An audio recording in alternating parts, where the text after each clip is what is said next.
You know that moment when your entire world shifts on its axis, when something so unexpected happens that you can't go back to who you were before.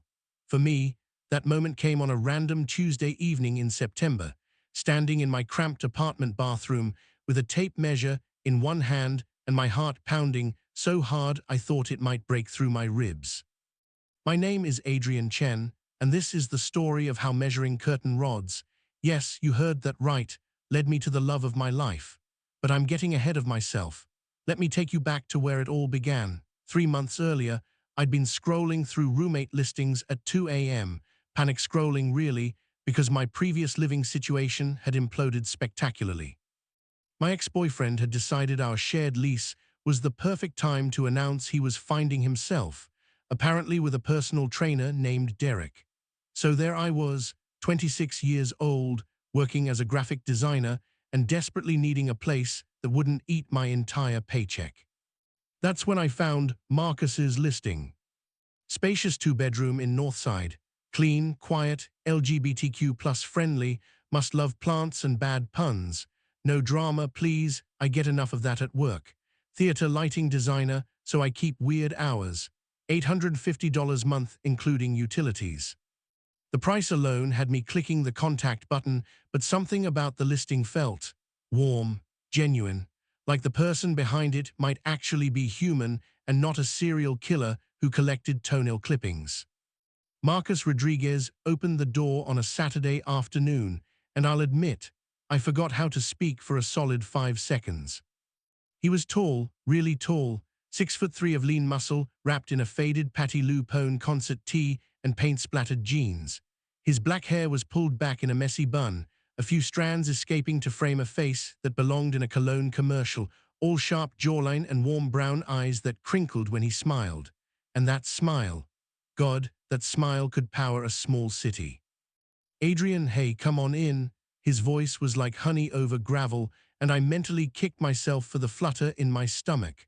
I'd just gotten out of a relationship. The last thing I needed was to develop a crush on a potential roommate.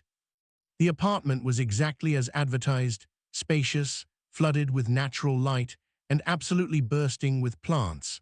Pothos cascaded from hanging planters, a fiddle-leaf fig stood sentinel by the window, and succulents lined every available surface. I know, Marcus laughed, catching my expression. I might have a slight plant addiction, but they're good listeners and they don't eat my leftovers, so they're better than most roommates I've had. I found myself smiling despite my nerves. I like it, makes the space feel alive. Right, his face lit up. That's exactly what I tell people, you want the tour. As he showed me around, I learned that Marcus was 28, had been in New York for 5 years working on Broadway shows, and was currently between productions.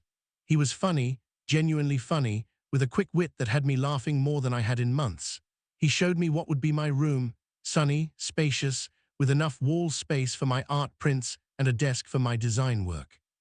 The bathroom's shared, obviously, he said, leaning against the doorframe. But I'm pretty low maintenance. Fair warning, though, I sometimes come home at weird hours after tech rehearsals, and I may have been told I make breakfast foods too enthusiastically on Sunday mornings. Define too enthusiastically, I said, already knowing I wanted this place, wanted this easy comfort I felt around him. Let's just say the smoke alarm and I have a complicated relationship. He grinned sheepishly, but I make killer blueberry pancakes, so it evens out. I moved in 2 weeks later. Living with Marcus was easy, dangerously easy. He was exactly as advertised, clean but not obsessive, considerate without being overbearing, and his weird hours actually worked perfectly with my freelance schedule. We fell into a rhythm quickly. Morning coffee together when our schedules aligned, post-it note conversations on the fridge when they didn't, and late-night talks that stretched into early morning when we were both too wired to sleep. I learned that Marcus came out to his traditional Mexican Catholic family when he was 19, that his abuela was the first person who hugged him afterward and told him she'd already known for years, that his passion for theater lighting came from a high school drama teacher who saw something in the quiet kid who liked to hide in the tech booth, that he'd had his heart broken by someone who couldn't handle the demands of his career, and he decided to focus on work ever since. He learned that I grew up in Seattle, that I'd studied art but ended up in corporate design to pay the bills, that I still painted in secret but never showed anyone my work, that my coming out had been gentler, liberal parents who immediately bought a pride flag and sometimes tried a little too hard to be supportive, that my ex had left me feeling like maybe I was too boring, too ordinary, too much of everything and not enough all at once. "That's bullshit," Marcus had said one night, 3 beers in, sitting on our beat-up couch at 2 a.m. "You're not boring, Adrian, you're thoughtful. There's a difference." "Thoughtful is just a nice word for boring," I'd muttered. No, his voice was firm, and when I looked up, his eyes were intense. "Thoughtful means you actually pay attention, you notice things, like how you always make extra coffee because you know I'll want a cup when I get home, or how you rearrange the plants near my window so they'd get better light. That's not boring, that's giving a damn." My throat had tightened. Anyone would do that. They really wouldn't. His hand had landed on my shoulder, warm and solid. "Your ex was an idiot." I'd laughed to cover the ache in my chest. "So was yours." Cheers to that.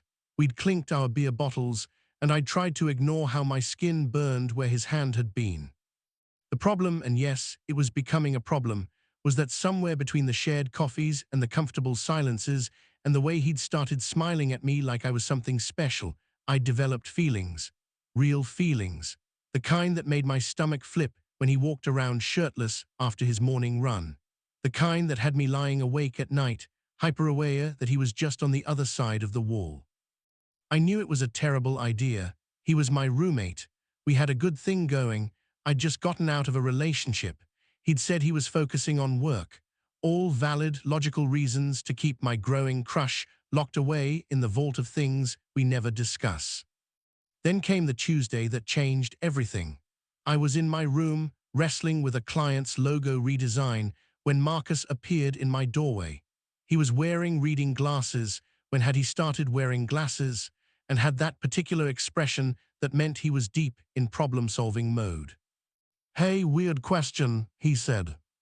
I pulled out my earbuds. "Shoot. You have a tape measure, right? I saw one when you were unpacking." "Yeah, in my toolbox. Why?" He ran a hand through his hair, looking uncharacteristically flustered.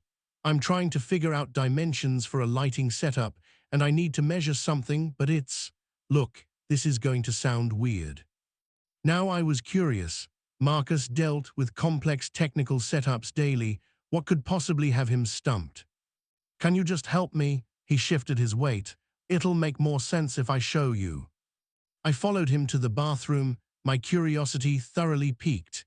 He'd set up his laptop on the counter, showing what looked like a technical drawing. "Okay, so," he began, gesturing at the screen. "I'm designing lights for this new show, and there's this specific fixture I need to hang, but I need to know if the mounting bracket will work with the pipe diameter they're using at the theater." Right, I still wasn't seeing where I came in.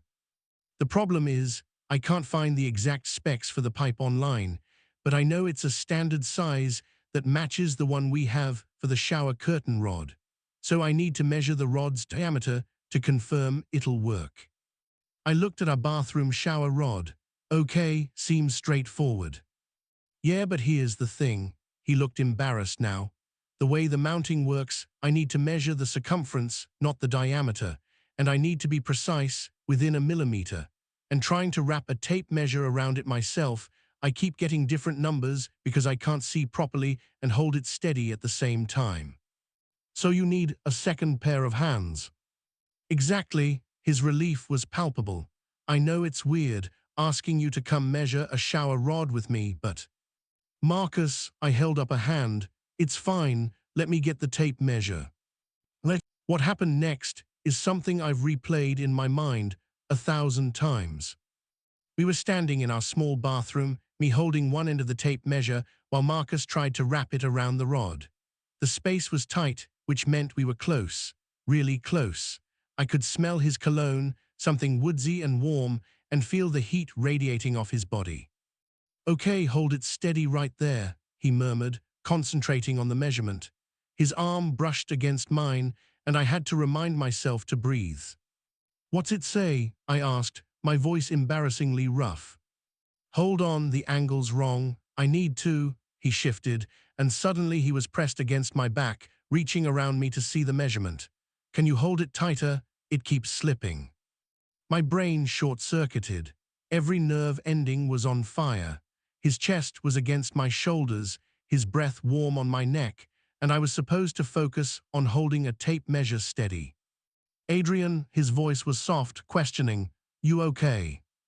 That's when I realized I'd frozen completely, and that my breathing had gotten noticeably faster, and that there was absolutely no way he couldn't feel how tense I was. Yeah, I managed, fine, just cramped space. Right, but he didn't move away. If anything, he seemed to lean in closer. The reading is, I turned my head slightly to see what he was looking at, which was a mistake, because now we were face to face, mere inches apart. His eyes met mine, and the air between us crackled with something electric. Marcus, I didn't know what I was going to say. Maybe that we should move. Maybe that this was a bad idea. Maybe that I'd been half in love with him for weeks, and standing this close was torture. Adrian, he said, his voice dropping lower, can I ask you something? My heart was thundering, sure. This thing we're doing, are we still talking about curtain rods? The question hung between us, loaded with possibility. This was it, the moment where I could laugh it off, step away, preserve our friendship and living situation. The safe choice, the smart choice. I'd never been good at making the smart choice. No, I whispered, I don't think we are. His eyes darkened. Good, because I've been losing my mind trying to figure out if you felt it too. Felt what? This, he lifted his hand slowly, giving me every chance to pull away. When I didn't, his fingers traced along my jaw feather-light. Tell me I'm not imagining this. You're not imagining it, my voice shook. I've been trying not to feel this way about you for weeks. Why? His thumb brushed across my cheekbone. Because you're my roommate, because we have a good thing, because I didn't want to mess it up. What if, he said softly, messing it up is exactly what we need to do. I couldn't think of a single argument against that, couldn't remember why I'd thought keeping my distance was a good idea. All I knew was that Marcus was looking at me like I was something precious, and his hand was warm against my face, and I'd never wanted anything more than I wanted this moment to continue. The measurement, I said weakly, weren't you. Adrian, his lips quirked. There is no show, there's no lighting fixture, I made it up. My brain took a second to process that. What? I needed an excuse to get close to you, to see if what I was feeling was one-sided, or if maybe, possibly, you felt it too. He looked nervous now, vulnerable. Was that too much? Did I completely misread this? Because if I did, I'll back off right now, and we can pretend this never. I kissed him. Or maybe he kissed me. Honestly, I'm not sure who moved first, but suddenly his mouth was on mine, and his hands were in my hair, and I was pressed back against the sink. The kiss was gentle at first, questioning, but when I sighed against his lips, something unleashed in both of us. His tongue traced my bottom lip, and I opened for him, tasting coffee and mint and something uniquely Marcus.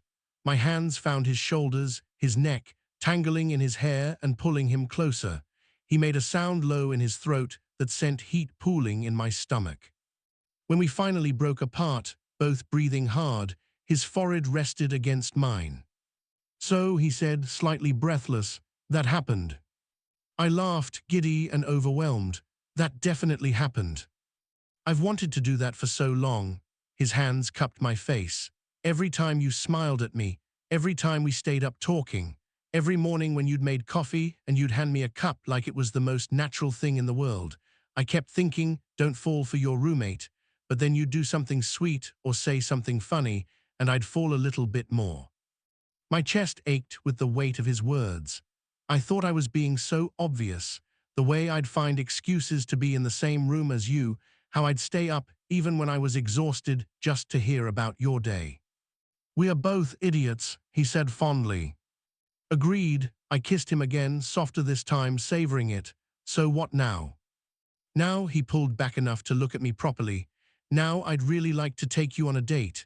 A real one, not just hanging out as roommates, but as whatever we're calling this. This being. Me being completely gone for you and really hoping you feel the same way. The vulnerability in his eyes made my heart clench. Here was this incredible man, talented and funny and kind, looking at me like I hung the moon. I feel the same way, I said. I'm completely gone for you too. His smile was blinding. Yeah. Yeah. He kissed me again, slow and deep, and I thought maybe getting my heart broken by my ex was the best thing that ever happened to me, because it led me here, to this moment, to him.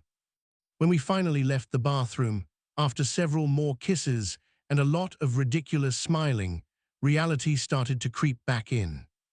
We should probably talk about this, I said, sitting on the couch, the practical stuff. Marcus sat next to me, close enough that our thighs touched. You're right, we should. So, ground rules, expectations. How about we start with honesty? He took my hand, lacing our fingers together. I don't want to play games or pretend this is casual when it's not. I like you, Adrian, really like you, and I want to see where this goes. I want that too, I admitted, but I'm scared. Of what? Of it not working out, of losing what we have, both the relationship and the friendship and the living situation. That's a lot to potentially lose. He squeezed my hand. It is, but it's also a lot to potentially gain, and I think we're worth the risk. What if we're wrong? Then we'll figure it out. His certainty was grounding. Look, I'm not saying it'll be perfect or easy. Living together while dating is probably going to be complicated sometimes, but I'd rather try and know than spend the rest of our lease wondering, what if? He was right. I'd spent too much of my life playing it safe, and where had it gotten me? Here, with this amazing man who was willing to take a chance on us. Okay, I said, let's do this. Let's really do this. Yeah, his smile was hopeful. Yeah, I leaned in and kissed him, feeling brave and terrified, and more alive than I had in years. We spent the rest of the evening on that couch, talking and kissing and making plans. Marcus wanted to take me to this restaurant he'd been wanting to try, and I suggested we finally visit the botanical garden we'd talked about. We agreed to take things at our own pace, to keep communicating, to be patient with each other as we figured out this new dynamic. As the night wore on and we migrated to my room, just to talk more comfortably, we told ourselves, though we both knew it was also an excuse to keep kissing, I felt something settle in my chest, a rightness, a sense of coming home. Hey, Marcus murmured against my shoulder, where we'd somehow ended up tangled together on my bed, fully clothed but intimately close. Thank you. For what? For taking a chance on me, on us. I turned in his arms to face him. Thank you for making up that ridiculous story about curtain rods. He laughed. It worked, didn't it? It really did. As I drifted off to sleep that night, Marcus's steady breathing beside me and his arm draped over my waist, I couldn't help but smile. 3 months ago, I'd been scrolling through roommate ads, broken-hearted and desperate. Now I was falling asleep next to someone who made me believe in possibilities again. The measurement that started it all hadn't been about curtain rods at all. It had been about measuring the distance between us and finding it was smaller than either of us thought. About measuring the depth of feelings we'd been too scared to voice. About measuring the space in our hearts and discovering it was exactly the right size for each other. Sometimes the best things in life come from the most unexpected places. Sometimes you just need someone brave enough to make up a story about needing help with measurements. And sometimes, if you're really lucky, that someone becomes your everything. When I woke up the next morning, there was a split second where I thought I'd dreamed it all. The bathroom, the tape measure, the kiss, or rather kisses, plural many. Then I felt the warmth beside me and turned to find Marcus still asleep, his face peaceful in the morning light streaming through my window. His hair had come loose from its bun, spreading across my pillow like dark silk. Without thinking, I reached out and gently brushed a strand from his forehead. His eyes fluttered open, and when they focused on me, his whole face softened into a smile that made my heart skip. "Hey," he murmured, voice rough with sleep. "Hey yourself. So it wasn't a dream." I shook my head. "Definitely not a dream."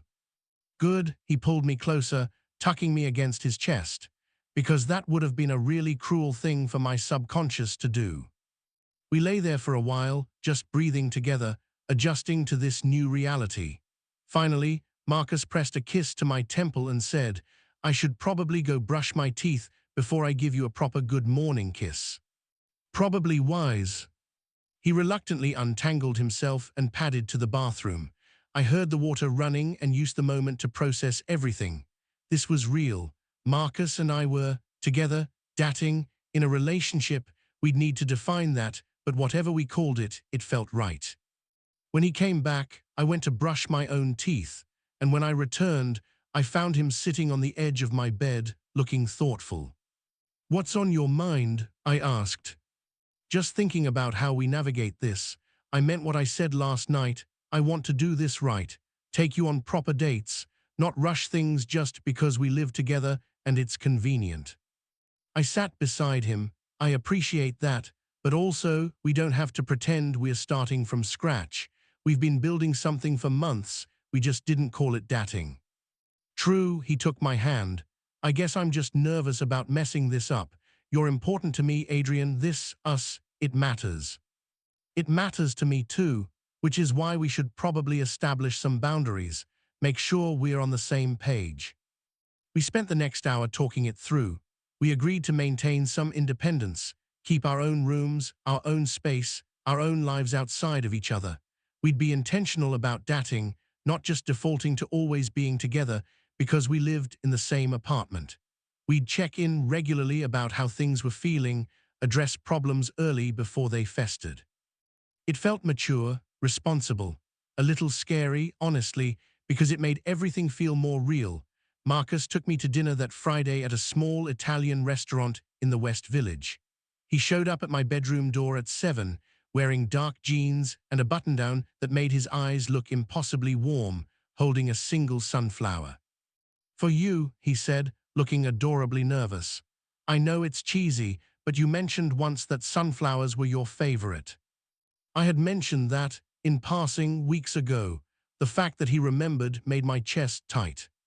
"It's perfect," I said, taking the flower. "Let me put this in water, and then I'm all yours." His smile at those words was devastating. The restaurant was intimate, candlelit tables, exposed brick walls, the smell of garlic and fresh bread filling the air. Marcus had made a reservation, which he admitted he'd been holding onto for weeks. "I kept thinking about asking you," he confessed over wine, "but I couldn't figure out if it would be weird. Like, 'Hey roommate, want to go on a date?' seemed potentially disastrous if I was reading the signals wrong." "You weren't reading them wrong," I assured him. "I was just as bad. Remember when I offered to help you organize your lighting equipment? That was you trying to spend time with me. I hate organizing, but you mentioned needing help, and I jumped at the chance." I laughed at myself. We're both ridiculous. Ridiculously into each other, apparently. The dinner was perfect.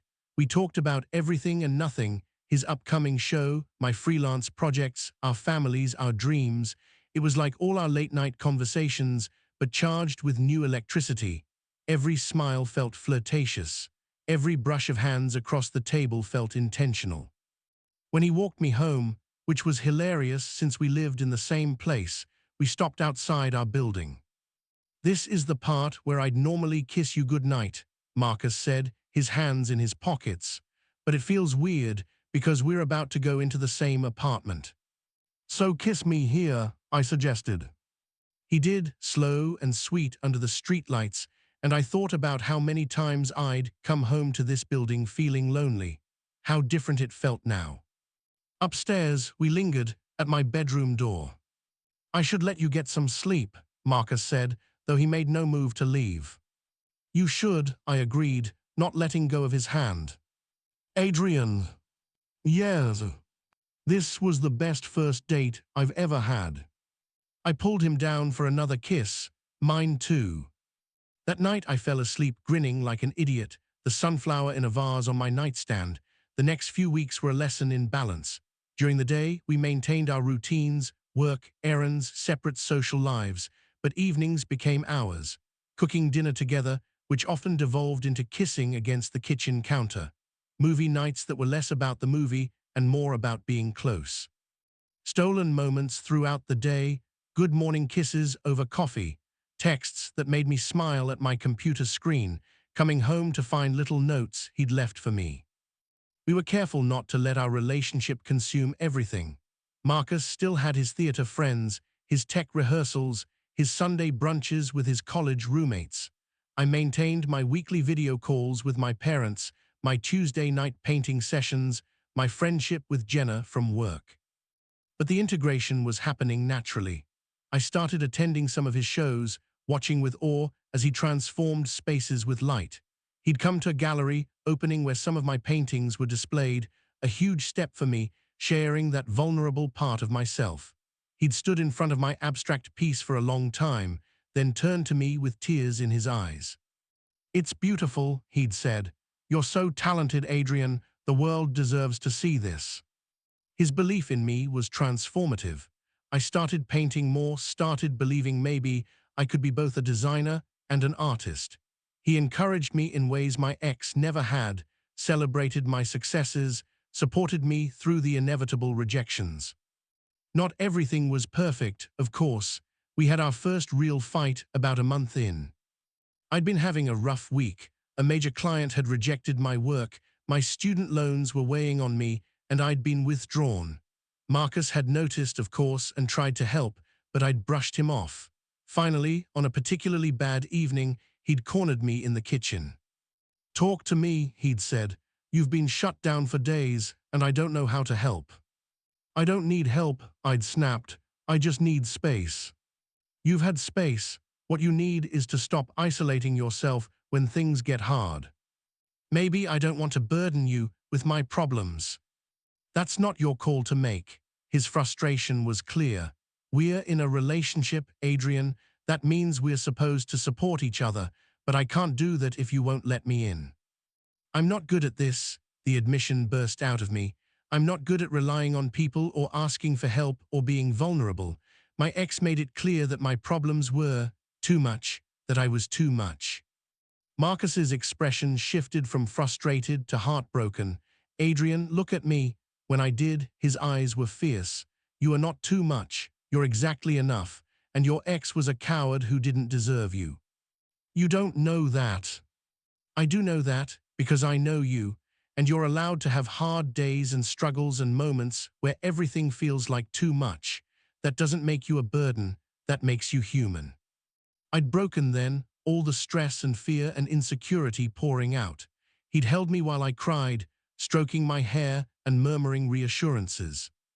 "I'm sorry," I'd said when I finally calmed down. "I should have talked to you instead of shutting you out. And I'm sorry for pushing when you weren't ready. We'll figure out how to do this better, okay, together." That became our mantra. Together. When things were hard, when we disagreed, when life got complicated, we'd figure it out together. 3 months into our relationship, Marcus invited me to his family's house for Sunday dinner. "You don't have to," he said quickly. "I know it's a big step, but my mom keeps asking about my roommate, and I really want them to know that you're more than that. That you're everything."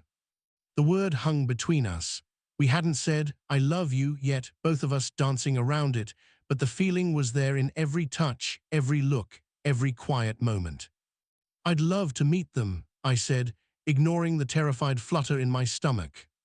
The Rodriguez family lived in Queens, in a house that had seen generations of love and laughter. Marcus's mom, Elena, answered the door and immediately pulled me into a hug. "Adrian, finally, Marcus talks about you constantly. I was beginning to think you were imaginary." "Mom," Marcus groaned, but he was smiling. His dad, Roberto, was quieter but warm, shaking my hand firmly. His younger sister, Sophia, was in college and had no filter. "So you're the guy who finally got Marcus to stop mopping around about being single," she said, grinning. "Thank God. It was getting pathetic." "Sophia," Elena swatted her with a dish towel. But the teasing was affectionate, and I relaxed. This family loved each other, loudly, openly, with food and stories and laughter. His abuela, Carmen, was the matriarch, tiny and fierce, and wielding a wooden spoon like a scepter. She looked me over carefully, then said something in rapid Spanish to Marcus. He laughed. She says you're too skinny and she's going to feed you. I'm not that skinny, I started, but she was already loading my plate with enough food to feed 3 people. Dinner was chaotic and wonderful. They asked me about my work, my family, how I met Marcus. When I explained the roommate situation, Sophia nearly choked on her drink. Wait, so you're dating and living together? How does that even work? Carefully, Marcus said, finding my hand under the table. It works, I added, because we communicate, and because we are willing to put in the effort. Elena nodded approvingly. That's the secret. My parents told me and Roberto the same thing. Love is a choice you make every day, not just a feeling. After dinner, Abuela pulled me aside. Through a mix of Spanish and English, with Marcus occasionally translating, she told me about her own love story. How she'd married young, how it had been hard, how she'd learned that real love meant choosing each other even when it wasn't easy. You love him? She asked directly. I glanced at Marcus, who was laughing at something Sophia said. His whole face lit up. Yes, I admitted, I do. She patted my cheek. Good, he loves you too, I see it. You make him happy. My eyes strung. He makes me happy too. Then you hold on to that, and you work for it. Nothing good comes easy. As we drove home that night, Marcus reached for my hand. So that wasn't too overwhelming. It was perfect, I said honestly. Your family is incredible. They liked you, Abuela especially. She doesn't warm up to people easily. She told me she could see that you love me. Marcus's hand tightened on mine. She's very perceptive. My heart raced. Is she right? He pulled the car over, turning to face me. Adrian, I've been trying to find the right moment to say this, but maybe there isn't a right moment. Maybe I should just tell you. He took a breath. I love you. I'm in love with you. I think I have been since the night you rearranged my plants and pretended it was no big deal. The plants made you fall in love with me. You made me fall in love with you. The plants were just the moment I realized it. His thumb traced circles on my palm. You don't have to say it back if you're not ready. I just needed you to know. I love you too. The words felt like freedom. I'm completely, stupidly in love with you, Marcus Rodriguez. His kiss was soft and deep and filled with promise. Yeah. Yeah. We made it home somehow, though I couldn't have told you a single detail about the drive. All I knew was that I loved him, and he loved me, and everything else was just details we'd figure out together. 2 weeks later, Marcus met my parents over video call. They were planning a trip to visit in person, but wanted to meet him first. My mom cried happy tears. My dad made awkward jokes about making sure Marcus treated me right. It was mortifying and perfect. They're great, Marcus said afterward. Your mom is exactly like you described. She's already planning our wedding, I said, then froze, realizing what I'd said. But Marcus just laughed. Let her plan, we've got time to figure that out. The casual way he said it, like marriage was a when, not an if, made my heart full. Not everything was a fairy tale. In our 4th month together, Marcus got offered a touring production, 6 months on the road, traveling across the country. It's an incredible opportunity, he said, packing our living room. The designer is someone I've wanted to work with for years. The show is beautiful, but it means leaving, I finished. It means leaving you for half a year, and I don't know if I can do that. Part of me wanted to tell him to stay, to choose me, to let this opportunity pass. But that wasn't who I wanted to be. I didn't want to be the person who held him back from his dreams. You should take it, I said. Adrian. I'm serious. This is your career, your passion. I'm not going to be the reason you turn down something you've dreamed about. But 6 months apart, how do we make that work? We figure it out, video calls, visits when we can, trust, communication, all the things we're already good at. He pulled me close. I don't want to lose what we have. You won't, we won't. Long distance is hard, but it's not impossible, and I believe in us. I believe in us too, he said, but I'm still going to miss you like crazy. Good, I'd be worried if you didn't. The decision was made. He'd take the tour, we'd make it work. The night before he left, we stayed up late, memorizing each other, the sound of his laugh, the way his hair fell across his forehead, the warmth of his arms, the taste of his kisses. We didn't talk much, words felt insufficient for what we were both feeling.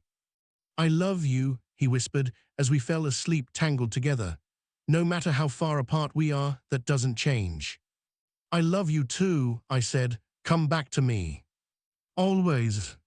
The next morning, I helped him load his car, both of us trying to be strong, trying not to let this feel like an ending. 6 months, he said, framing my face with his hands, and then I'm coming home to you. I'll be here. One last kiss, and then he was driving away, and I was standing on the sidewalk, watching the person I loved disappear around the corner. I went back upstairs to our apartment, my apartment now, just mine for the next 6 months, and it had never felt emptier. His room still smelled like him. His coffee mug was still in the sink from that morning, but he was gone.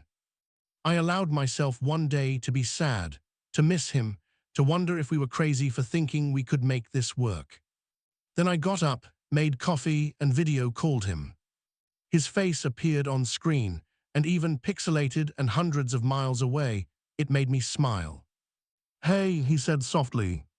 Hey yourself, how's the road? Lonely, but I'm okay, you. Same, but I'm okay too.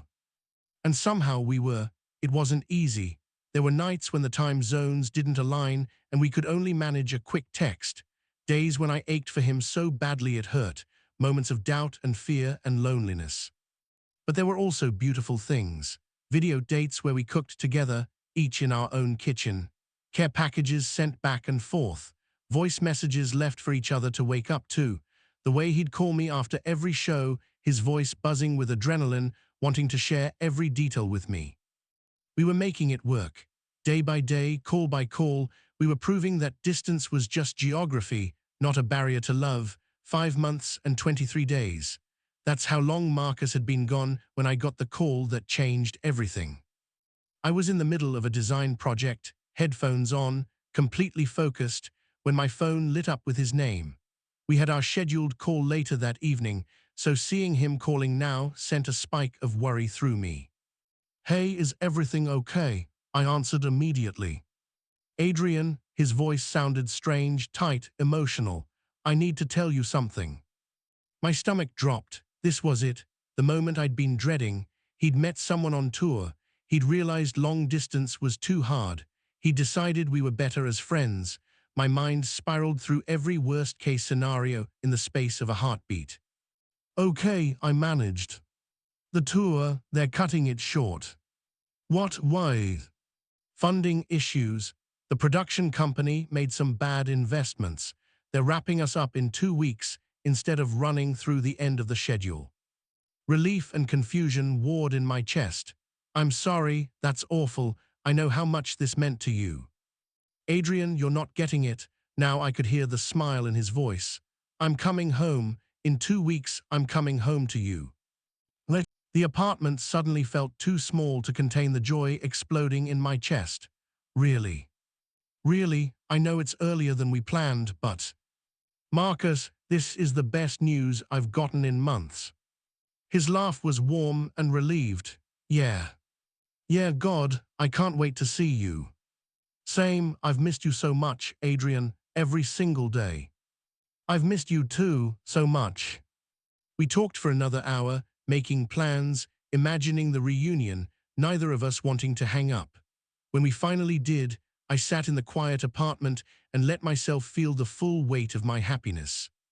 2 weeks, just 2 more weeks, and he'd be home. I threw myself into preparing for his return. Deep cleaned the apartment until it sparkled, stocked the fridge with his favorite foods, made sure all his plants were thriving. I'd been taking care of them while he was gone, and I wanted them perfect for his homecoming. My friend Jenna noticed the change in my energy immediately when we met for coffee. "You're practically glowing," she observed. "Let me guess, Romeo's coming home early." "In 1 week," I confirmed, unable to keep the smile off my face. "You two are disgustingly cute, you know that." "I'll take that as a compliment." "It is one. Honestly, watching you guys makes me believe in love again. The way you talk about him," she shook her head. "That's the real deal." "It is," I said softly. "He's it for me, Jenna." "Have you thought about what happens next? Like, long term?" I had been thinking about it a lot. These months apart had clarified something for me. I wanted forever with Marcus. I wanted morning coffee and shared dreams and growing old together. I wanted all of it. "I have some ideas," I admitted. "Ooh, mysterious. I like it." That evening, I did something I'd been thinking about for weeks. I called my mom. "Honey, hi, how are you? Is everything okay?" "Everything's great, Mom. Actually, I wanted to ask you something." "Of course, what is it?" "Remember Grandma's ring, the one Dad proposed with?" There was a pause, then carefully, "Yes, why?" "I was wondering, would you be okay with me having it to give to Marcus?" My mom's gasp was audible. "Adrian, are you going to propose?" "I'm thinking about it. Maybe not right when he gets back, but soon. I love him, Mom. I want to spend my life with him."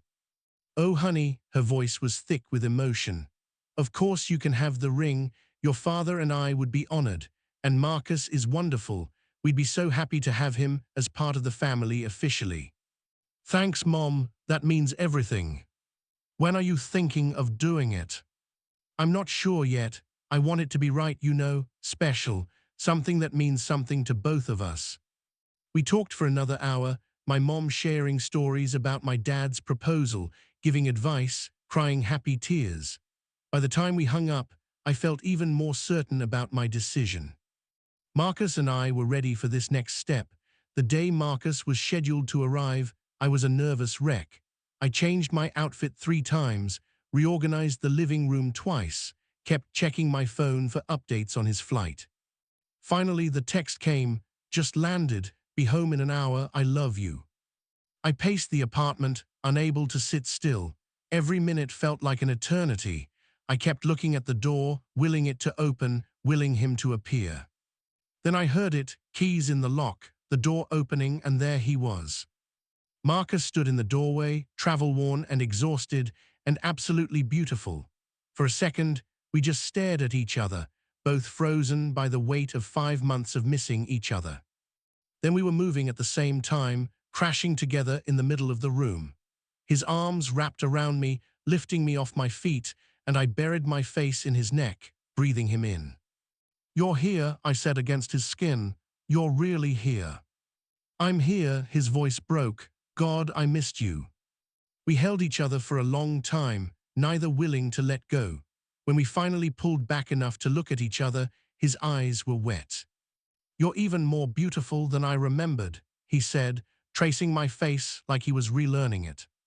"You're one to talk." I kissed him, soft and sweet, reacquainting myself with the taste of him. That kiss deepened, months of longing pouring out. His hands were in my hair, mine clutching his shoulders, both of us trying to get closer, to make up for lost time. "Bedroom," he murmured against my lips. "Yours or mine?" "Don't care, just need you." We stumbled to his room, closer, and fell onto his bed in a tangle of limbs. There was nothing rushed about what followed. We took our time, rediscovering each other, every touch deliberate and cherished. Clothes came off slowly, between kisses and whispered words. "I love you," he said, his body covering mine. "I love you so much." "Show me," I breathed. And he did. With hands and lips and whispered promises, he showed me exactly how much he'd missed me, how much he loved me. I returned it all, pouring 5 months of longing into every touch, every kiss, every murmured endearment. Afterward, we lay tangled together, sweaty and sated and blissfully happy. "I never want to be apart from you that long again," Marcus said, his fingers tracing patterns on my back. Agreed, that was awful. But we did it, we made it work. We did, I propped myself up to look at him. We can do anything, can't we? Together, yeah, I think we can. I almost said it then, almost pulled out the ring I had hidden in my nightstand drawer, almost asked him to marry me. But something held me back. Not doubt, never that. Just the feeling that there was a better moment coming, a right moment. So instead, I kissed him again and said, "Welcome home." "It's good to be home," he said. "With you, I mean, you're my home, Adrian." My eyes strung. "You're mine too." The next few weeks were an adjustment. We'd spent so long apart that being in the same space again felt both natural and strange. We had to relearn each other's rhythms, renegotiate shared space, figure out how to be together after being apart. There were small conflicts. Marcus's post-tour schedule was chaotic as he looked for his next project. I was in the middle of a major work deadline and stressed. We snapped at each other over dishes in the sink, over whose turn it was to do laundry, over stupid things that didn't matter.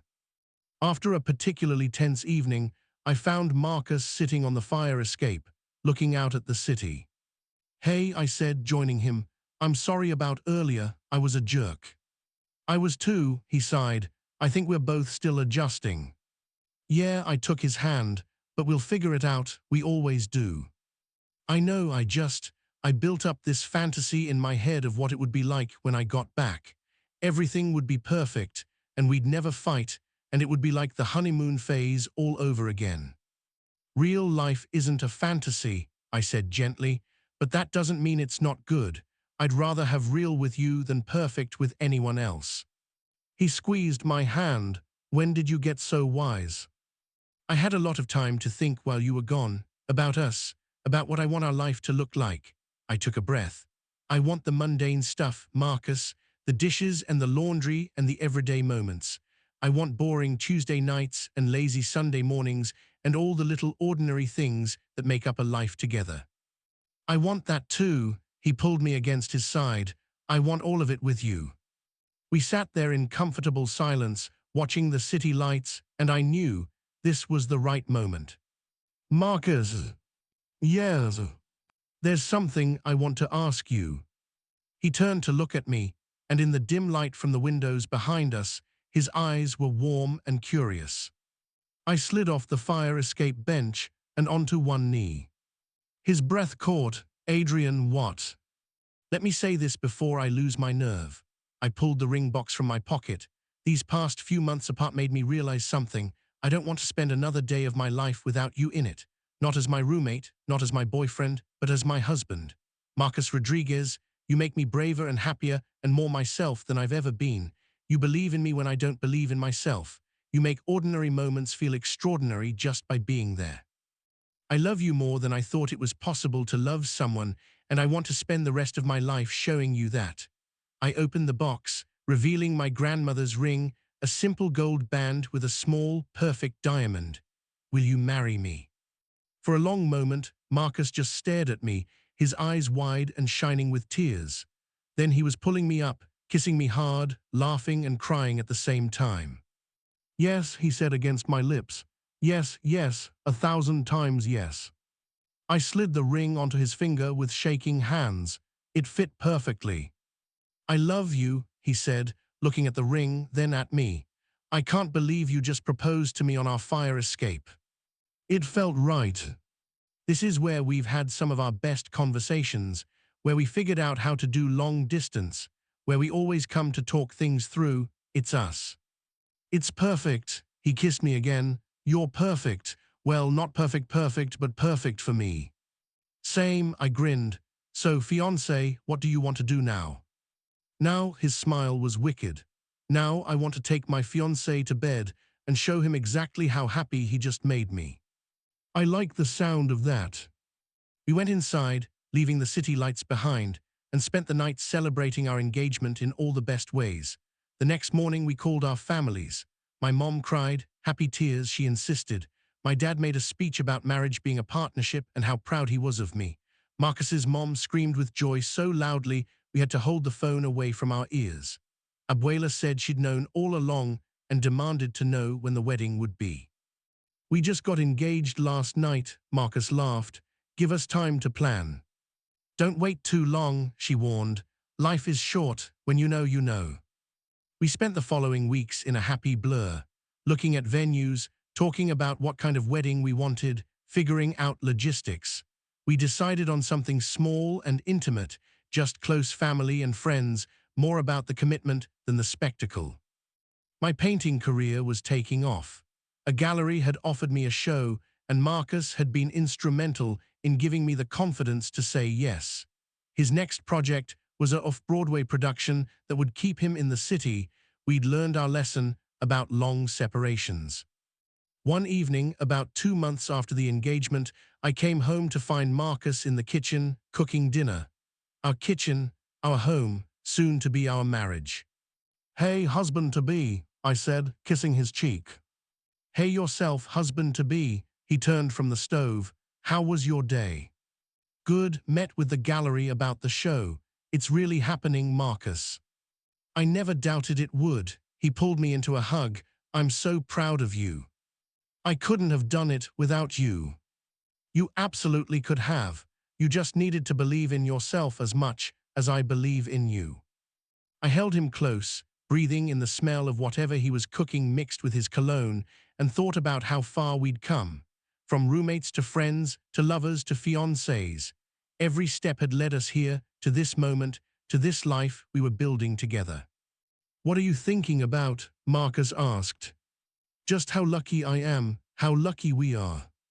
Luck had nothing to do with it. He pulled back to look at me. "We worked for this. We chose each other every day. That's not luck, that's love." "Yeah," I agreed. "It is." Wedding was on a crisp October afternoon in a botanical garden, surrounded by the people we loved most. I cried when I saw Marcus at the end of the aisle, looking impossibly handsome in his suit. He cried during his vows, his voice breaking when he promised to love me through all of life's measurements, the big moments and the small ones, the challenges and the joys. When we kissed as husbands for the first time, our friends and family cheered, and I thought my heart might burst from happiness. The reception was exactly what we wanted: good food, better company, dancing until our feet hurt. At one point, Marcus pulled me aside to a quiet corner of the garden. "Hi, husband," he said, still sounding awed by the word. "Hi, husband," I returned, equally amazed. "I just wanted a moment alone with you, to tell you that this, today, you, us, it's everything I ever dreamed of and more. Even better than your fantasy," I teased, referencing that conversation months ago. "So much better, because it's real." He kissed me softly. "Thank you for asking me to measure that shower rod." I laughed. "You made up that whole story." "Best lie I ever told." His eyes were soft. "It got me you. You would have gotten me eventually. I was already gone for you." "Yeah, but this way makes a better story," he grinned. "Can you imagine telling our kids someday, 'Well, your papa pretended to need help measuring something, and the rest is history'?" Kids, my heart skipped. We'd talked about it in abstract terms, but hearing him say it so casually made it feel real. "Eventually, if you want them, no pressure." He looked suddenly nervous. "I want them," I said. "I want everything with you, the whole messy, beautiful life. The ordinary Tuesdays and the special occasions. All of it." He kissed me again, and somewhere in the garden I heard Jenna yell, "Get a room, you two. This is a family event." We laughed and headed back to the reception, hands linked, rings gleaming in the setting sun. Later that night, in our hotel room before leaving for our honeymoon, Marcus pulled me close. "Do you remember what you said that first night, after we kissed?" "I said a lot of things that night." "You said we were worth the risk, that we were worth trying for." He touched his forehead to mine. "You were right. We were worth every moment of fear, every difficult conversation, every challenge. We were worth all of it." "We still are," I said. "We always will be." And as we fell asleep tangled together, the beginning of our forever stretching out before us, I knew with absolute certainty that we were right where we were supposed to be. Sometimes the best love stories start with the simplest moments: a roommate listing, a fake request for help, a moment of bravery that changes everything. Ours started with a tape measure and ended with a lifetime of love. And honestly, I wouldn't change a single thing.